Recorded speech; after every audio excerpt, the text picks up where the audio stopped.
you'll notice a few stores and a few things opening up. Some of those individuals I talked to prior to my experiences on council, some of them while on council. But I've always encouraged economic development. And I've always been a transparent individual in putting together mandates for them and how they operate. I've also, again, had the experience of being a police officer. And that was just 2 questions. It's going to have an extension.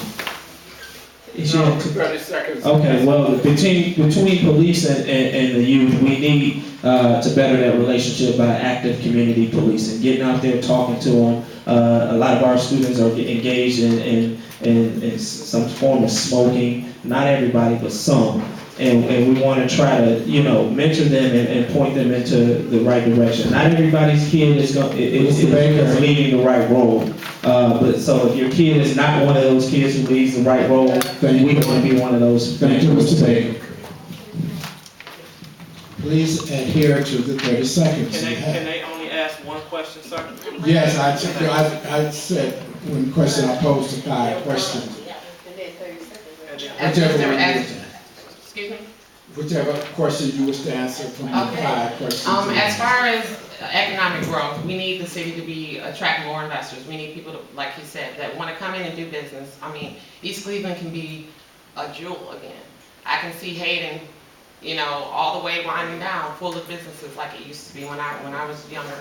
As far as the police and the residents or the youth, we want to make sure that they feel as though that they're bridge that gap, like he was saying, as far as having maybe community meetings, active policing, allowing the kids to not look at the police as if they're the enemy, but understanding that they're here to help and serve and protect, and also for the police to be able to, make that happen, make that a reality. Yes, and to have a relationship with each other, it used to be a time when I was younger, and I was in East Cleveland when I was a young girl, and I used to stay on Claiborne. Not too long, but I was a resident in East Cleveland when it was really beautiful. I remember a police officer used to just ride by the streets and wave, a little wave, or smile, or get out the car and say, is everything okay? So I felt safe, And I want our youth to feel that they're safe and not threatened by the police. But, we have to watch each other back and make sure that each other is doing the right thing. Thank you, Mrs. Gowdy. Did everyone speak on that question? Thank you. The next question would come from Mr. Holmes. Yeah, well, I got a million questions. Put the mic up there, Mr. But I'm going to try to talk about one question or two. The first one was, as Barbara Thomas said, that the city have plenty of money, over $500,000. Now, I wonder why that they do not have the proper fire equipment. They do not have inspectors for the city. They do not have a lot of pothole fixed with the money that they have. If the money is there, if the person that you have in charge is not doing the job, I don't see any of y'all stepping up to the plate to get rid of it and put somebody else in his place. This question directly to Mr. To who, Mr. Holmes? To Ms. Barbara Thomas. Oh, okay. Only one? Just to her? To all of them. Oh, to all of them. All right. Mrs. Thomas, 30 seconds. Well, I'm just gonna thank, You ain't starting in 30 seconds now, here. Yes, you are. You got the mic. okay. The $500,000 is sitting there in the bank, it is cash. But, just because you got money sitting somewhere, it's just like your finances at home. Your check comes to the bank, but the check that's coming to the bank is allocated for other expenses. And now that we have, I checked this morning with what's in our cash in the bank, and it's $500,000, but we have $3 million worth of debt. Thank you, Mrs. Thomas. Mr. Baker. All right, thank you. There is some trouble with our fire equipment. However, if we had a proper maintenance program, we can ensure that our fire equipment perform to the highest standard set forth by the. Please, audience. Other people want to listen to what the candidates are saying. Please give them that opportunity to do so in respect. Go ahead, Mr. Mayor. All right, as I was saying, OSHA sets the standards for operational fire equipment. So if that equipment is passing the OSHA standard, we still are entitled to use it. As it relates to inspectors, one has to want to commit himself to this community to see it do better. And if council did hire inspectors, you would have at least 5 up there ensuring that we had proper housing enforcement, proper building code enforcement, and also point of sale enforcement. You know, because there's a lot of properties transacting and we don't know it as a city through share sales and other sorts of private owners transactions. If there was money available, I'm sure we would spend it properly, but again, it takes the right individual to be proceeding over the right day. Thank you, Mr. Mayor. Thank you. We have time restraints, and I've asked you, please, let's stick to the time. Yes, if the city, if to me, I'm not in council yet, but if I ever get in their shoes and fill those seats, it wouldn't even be like that, because the mayor shouldn't even have the right to even oversee money if he's wasting. And council write laws, and they can write the law for him to get out of his seat. Because it don't make no sense for us to be in debt like this when $500,000 ain't a lot of money, but I'm thinking that the city actually make $12 million coming in, got $12 million coming in. And if you can't function with $12 million, Thank you, Mrs. Guy. My goal for running for council is to be a vessel for the people and to have more transparency in City Hall, so we know where the money's allocated, so that this isn't a sleeping city anymore, where the residents are getting involved, and we have to make it a point to know what the council's doing. And as a council person, we have to be the voice for the people. So, I'm not in council, that's my goal, that's what I believe should be done. I think that citizens have a responsibility to be informed, and they have the right to know, and I think City Hall needs to be a little bit more transparent. So when we are awarded money or grants or what have you, we know Mrs. exactly Green. what it's Thank for. you, Mrs. Green. The next question was come from Councilman Walcott. How and what will each of you do to improve the relationship between the administration and the legislative body?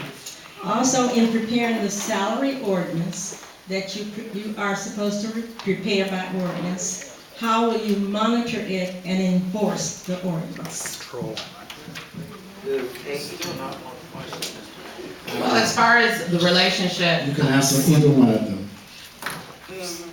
as far as the relationship between the legislative body and administration, nothing can be mended without open dialogue and without understanding, without respect. I'm not in council. As far as to the degree of the separation, I don't know. Obviously, there must be a big difference between administration and the legislative body, because nothing seems to really get done on time. So it would be my duty to make sure that we have that open dialogue, open discussion, not just with the administration and legislative body. I'm also saying with the citizens, that to be well aware of what's going on as well. Thank you. And I do agree with that. Have a communication, sitting down, actually seeing what's actually is being done, you know, and talk about it and not being argumentative about it. And negotiate, come with agreement in the contract that they hold their part of what they say. Because it don't make no sense to sit down with people that you can't get along with and they doing what they want to do in the body. Thank you, Mrs. Gowdy. All right, one way to improve the relationship is accountability. Accountability is one of those things that you demand that an individual does their part. We've had some experiences throughout this year, throughout the years previous, that don't mandate that an individual pays attention to even the ordinances. So if one individual walks out of meetings, or one individual, is contentious during a meeting, 5 individuals can't just get all against one person at one time. It has to be some onset there. The salary ordinance, I would follow that salary ordinance again. It's written into legislation. So if a person violates that, they're in criminal contract. Well, I'm so glad that I am a councilwoman and have been through the training and understand what is going on. We have several committees that take care of all the business, and each committee has a chair, and each committee is and should, according to the charter, be attended by the mayor. We straighten out any differences and problems which is in Time is up there, Mrs. Thomas. We're gonna be fair here. I'm gonna give the candidates because you're running, and I'm gonna be fair with these candidates as others, and this is supposed to be the candidates and not all some other stuff you're having here. So we're gonna treat these candidates with the respect, because I'll do the same with you. Well, I'm gonna let Mr. Bibbs, when you ask the question, because we have time restraints, and I want you people to recognize that. Ask your question, and you have 30 seconds to answer one question, Mr. Bibbs. Thank you. Council, I see all of you are against the merger.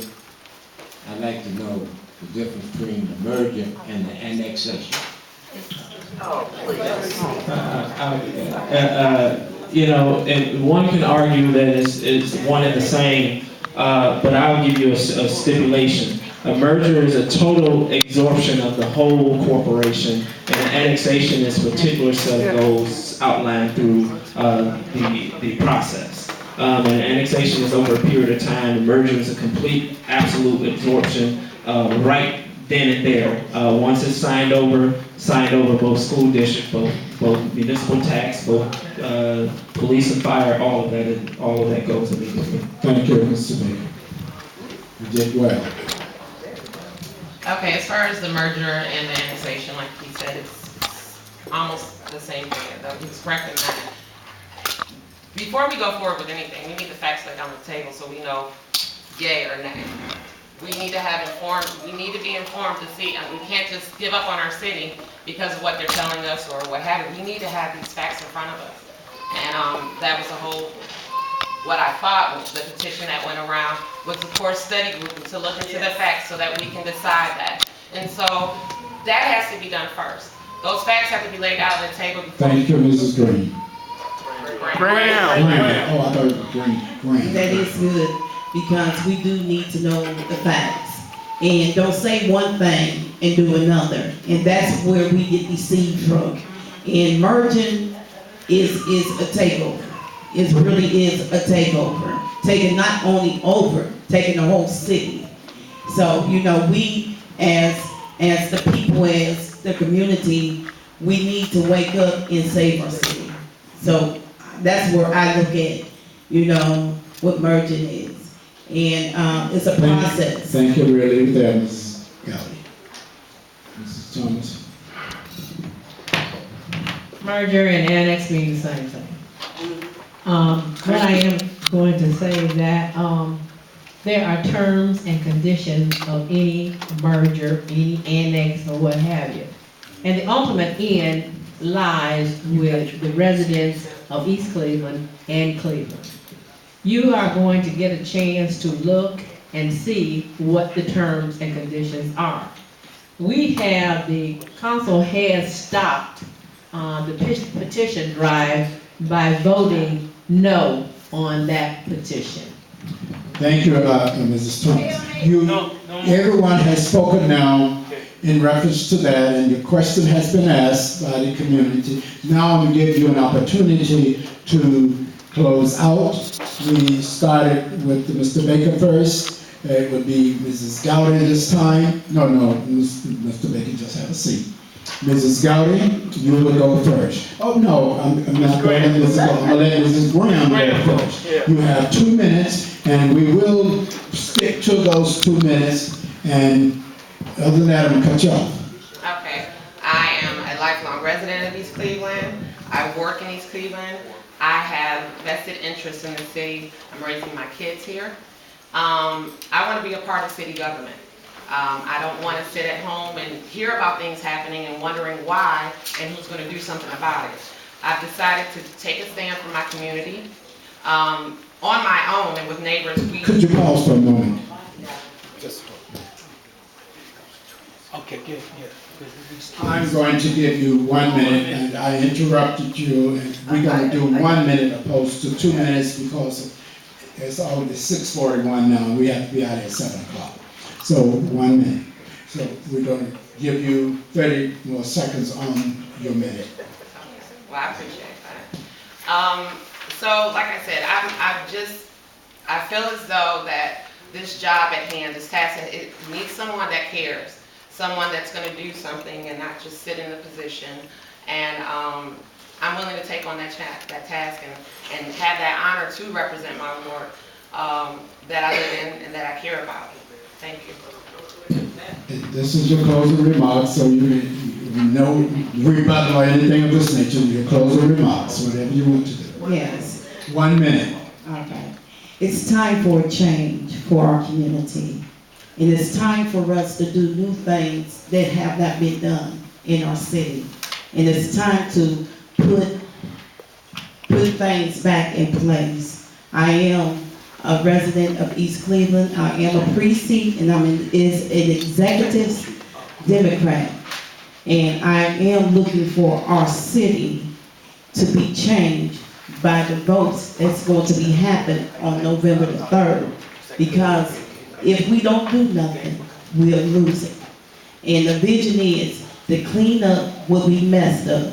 And let's start it all over again. It's going to be a new beginning. Thank you, Mrs. Gowdy. Mr. Baker. Thank you to the residents of East Cleveland and everybody here. I will look forward to serving you again for 4 more years.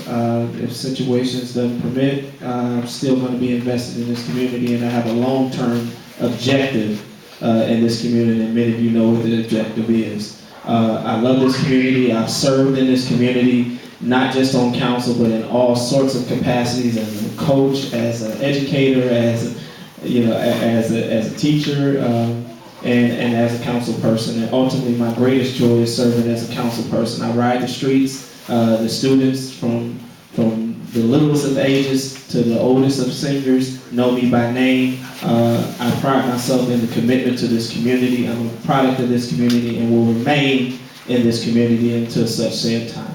Thank you, Mr. Baker. Mrs. Thomas. Again, my name is Barbara J. Thomas. I am the sitting councilwoman for Ward 2. I am looking to be re-elected on November the 3rd. And the re-election that I seek is because everything that I am is for East Cleveland. I'm a sitting councilwoman. I'm a state central committee person. I sit on the executive board for the Democratic Party. I sit on the county board. I am also on the Ohio Homeless Shelter Board, which governs all the people that are seeking permanent residency. These are things that I do, and all of it comes right back to East Cleveland. I represent you well. I've got the experience. I got everything that you need. Thank you. I'm looking for a return. Thank you, Mrs. Thomas. You have heard from the candidates. Now it's up to you, because their election lies in your hand. Now you can give the candidates a round of applause. And Patricia, we got a treat for my